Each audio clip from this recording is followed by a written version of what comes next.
Hi, this is Fady Gergis from Harvey Productions, and welcome to another video. Today's video, you guys can see, we got a new pair of speakers here in the studio that I'm very excited to try.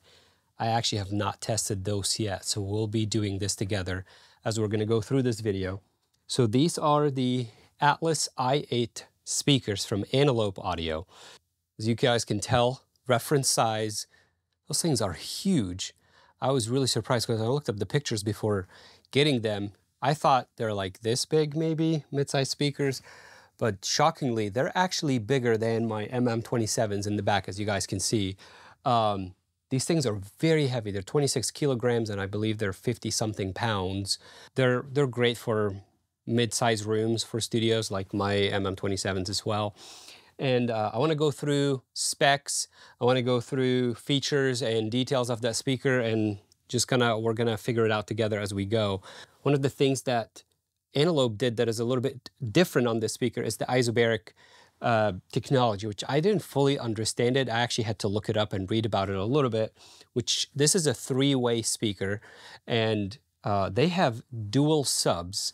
So this is an 8-inch sub, and then there's another one right behind it. So they're literally back to back. And it's the idea is like pushes the frequency and the other one pushes it back to it. And it has something to do with linear phase, it stays in phase, and it also, obviously, when you have two subs, it helps a lot with the load on the low end, which really helps. And then they have the coaxial mid and high frequency driver, which this one has two drivers in there inside. One is a mid driver and one is a high driver, so it's a three-way speaker. My MM27 is a 3.5-way speaker because it has two dual 10-inch subs, and then it has two mid drivers and one tweeter. So this is a three-way speaker. But there's a really cool feature in it that it can convert it into a two-way, which we'll talk about here in just a second, which I think one of the things I like about Antelope, they build their stuff, but they also attach some really cool technology to their stuff that a lot of other companies don't do, which I really appreciate that about Antelope's technology. This beast actually outputs 400 watts of power. That is very loud. There's 200 watts coming from the low end, and then 100 from the mid, and then 100 from the tweeter, which is a lot of power for your room, and it peaks at 117 SPL. Okay, well, let's go ahead, and I already did unbox it, so I just got it out of the box and then just plugged in the power. I haven't even turned it on yet, so let's just go ahead and do it. So now that the speaker is powered, there's just like that little tiny light in here. So I'm gonna go ahead and turn this so you guys can see the back panel.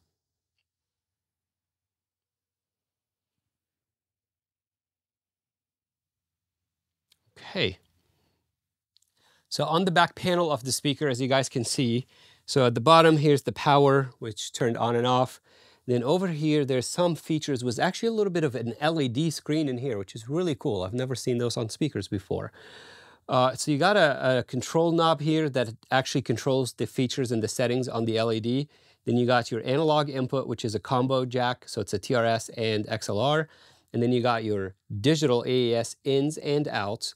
And then there's a USB control, which my understanding as of right now, that is for firmware updates. But Antelope mentioned something about in the future they are going to push some updates where when you plug the speaker to the computer, you would access all the features on that little screen on your desktop, which I'm really hoping they do this because I get the having extra settings in the speaker, which makes the speaker very useful, but I also don't like having to tap into that tiny little screen to be able to adjust some of these settings.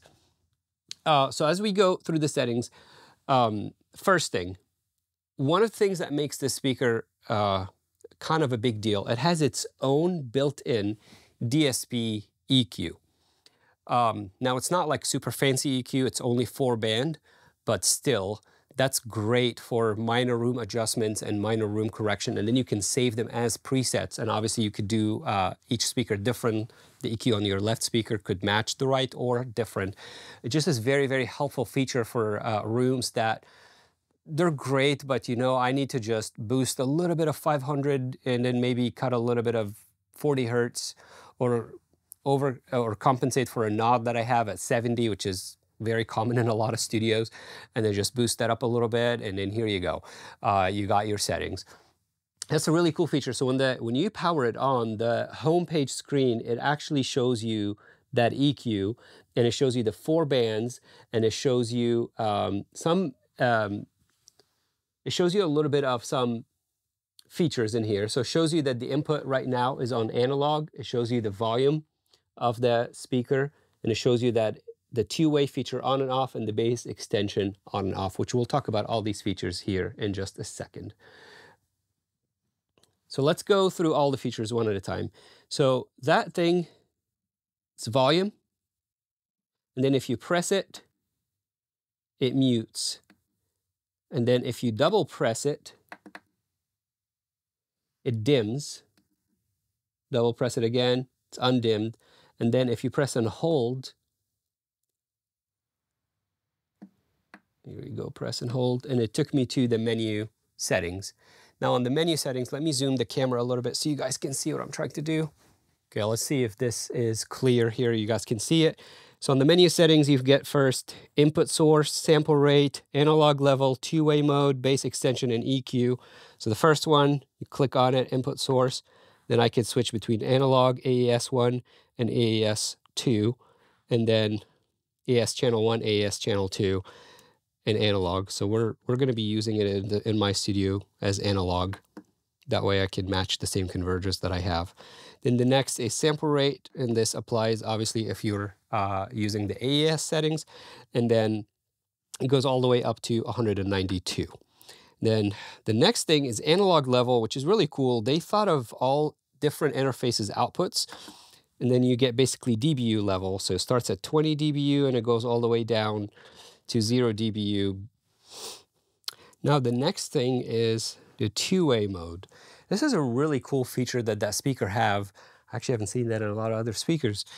It's basically when you activate this and you go to on, then you're choosing that speaker instead of acting as a full three-way. It's almost like acts like an NS10, which you're choosing your crossover. So this is 80 hertz, 100, 120, or off, which is getting rid of some of that low end that normally three-way speakers would have. And this helps you to mimic or listen of what your mix would sound like on smaller speakers. I really like that. I don't like the fact that it says behind the speaker. So for me to switch it to a two-way speaker, I have to climb back behind and do it. So until Antelope releases that firmware update, I think this becomes a really handy feature for studios because you're kind of getting a two-way and a three-way speakers all in one. Now the next is bass extension, and then on, if you press on, off, and then on.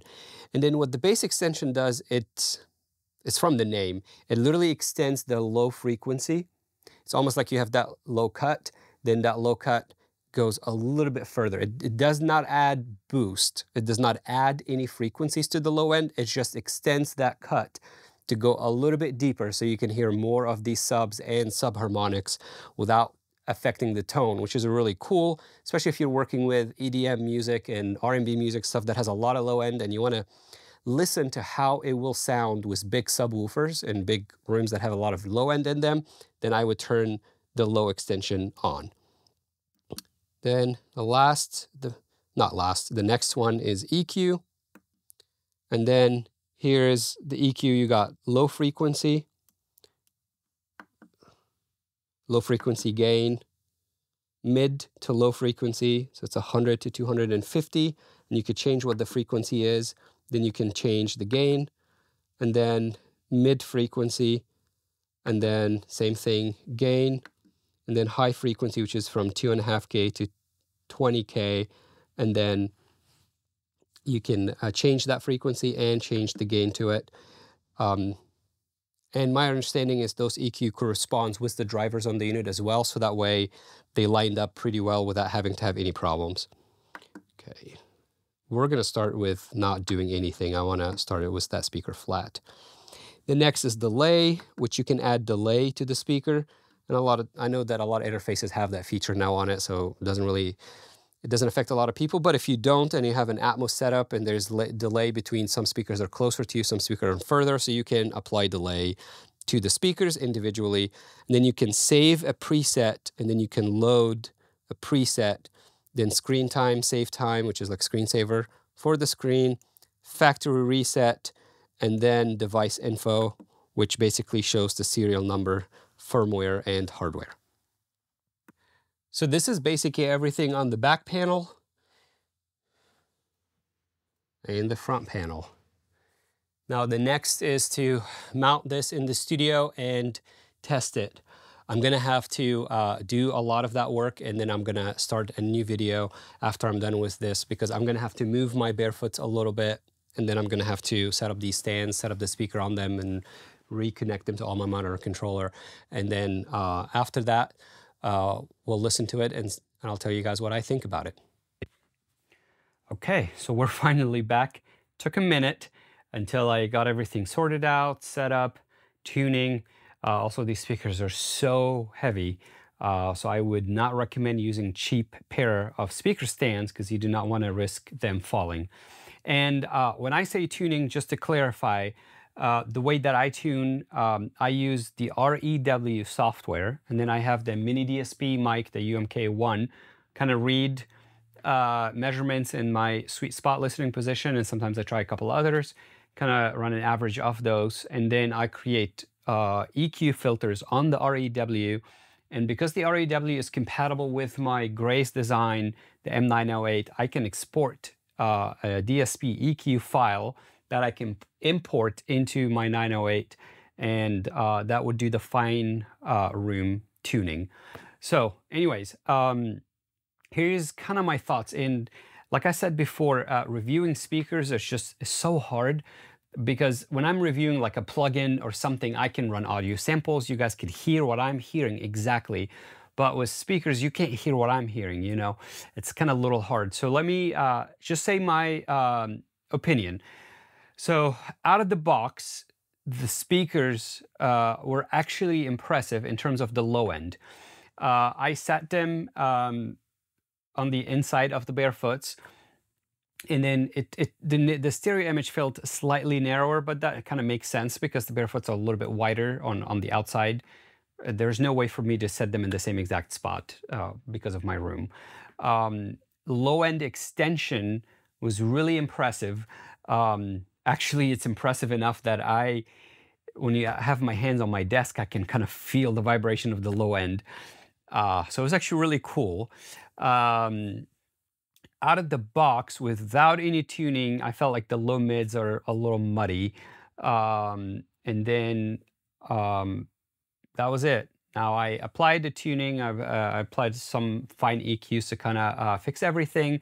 And now that it's all said and done, for the price range and for all the specs, having a 3-way speaker, and I'm not trying to do a full comparison here between this and the Barefoot, because they're very different speakers. One is 3.5-way, one is 3-way.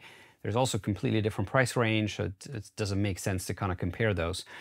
I was very impressed with the Antelope speakers. Now that I got it all sorted out, I think the top end, I'm still getting used to it.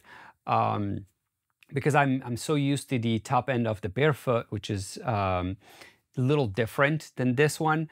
So I'm kind of getting used to the top end on this one. But in terms of the mid-range and the bottom end, it was actually very impressive. The extension is really well. Stereo imaging are pretty well. I had to scoop a little bit of those low mids in my room tuning EQ, so that way I kind of clean it up, and then got it fairly really flat and really clean. I listened to some stuff that I've mixed. I listened to some stuff that I just kind of love and songs that I'm familiar with. I didn't feel like, oh, this is like so different than what I'm used to. I think it fits in really well. I was very, very impressed. I keep saying it because it's very hard to get such good low extension without having to use subs. But with these ones, I would not need subs. And I had the low extension turned on, and then until they release their software, I believe at some point there will be some software updates where you can control the back of the speakers using the Antelope launcher, which will be sweet, because then I can easy for me to turn low extension on and off. Also, that 2-way versus 3-way feature, turn it on and off, because I love that feature. Being able to listen on a 2-way speaker just smaller, to kind of reference some mixes on a smaller speaker, and then go back to a 3-way speaker with full extension for low extension. It's very, very impressive. I think Antelope rocked it on those speakers. Now, I wish I would had my old Dyna-Audio speakers, because they would be similar in the price range, and I would have actually compared both, but I haven't had those for years now. But for the price range, quality, build, all the features that I've talked about earlier, the built-in EQ, and then all the built-in features in terms of clocking sample, because they have incredible clock, as well as the bass extension, the 2-way versus 3-way, all of that stuff. I think they're great speakers, and I think you will not be disappointed at them. And like I said, be prepared. They're so heavy, so make sure you use some great speaker stands for this. Anyways, this is my 2 cents. If you have any questions about those speakers, if you're looking to buy some, let me know. Happy to answer any of your questions. I'm also going to leave a link below with my referral code if you guys are interested in purchasing any. If you use it, you will get 10% off your purchase. So hopefully that helps you, and hopefully that answers any questions that you guys had about these speakers. And if you like this, make sure to subscribe, and I will see you guys at the next video.